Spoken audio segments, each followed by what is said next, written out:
大家好，我叫長長，今日我同大家讀中國語文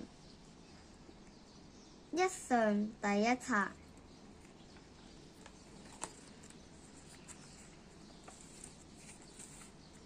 第一課，早操。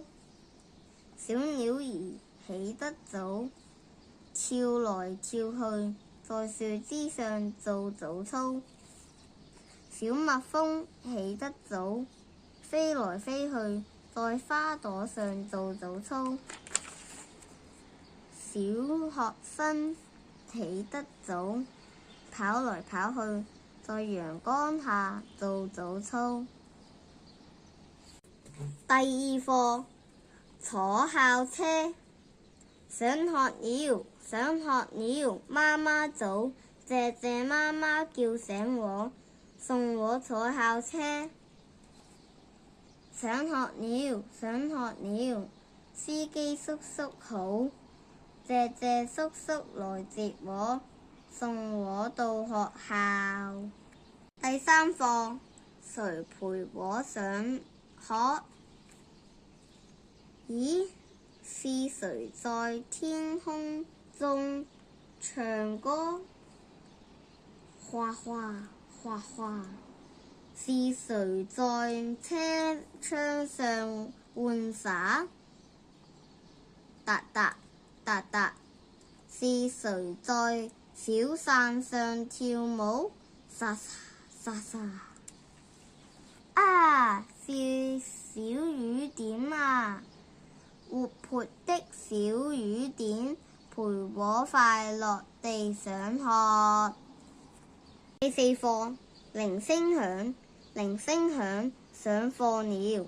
教室裏，中文老師教詩歌，英文老師講故事，數學老師數數字，我們安靜上課學新知。鈴聲響，下課了。操場上真熱鬧，我吃餅乾，你下棋，大家都笑嘻嘻。每次鈴聲響就有新奇事，鈴聲真神奇。第五課，陪我玩耍的爸爸。我和爸爸玩捉迷藏，他躲在棉被裏，一下子便被我找到。他說要再玩一次，他躲在桌子下，躲在沙發後，都被我找到了。我玩累了，他抱着我，摸摸我的頭，一起睡覺。我和爸爸賽跑，他個子比我高，一下子便跑到終點。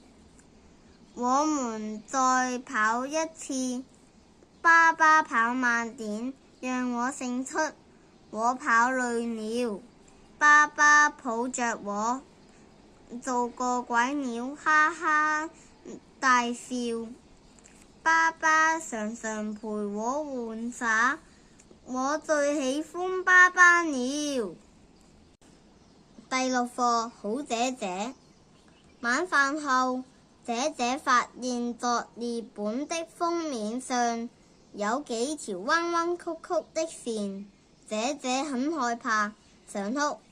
2歲的弟弟走過來，他那白白胖胖的小手握着一支顏色筆。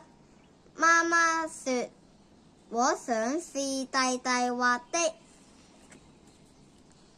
媽媽問姐姐，你認為怎樣做好呢？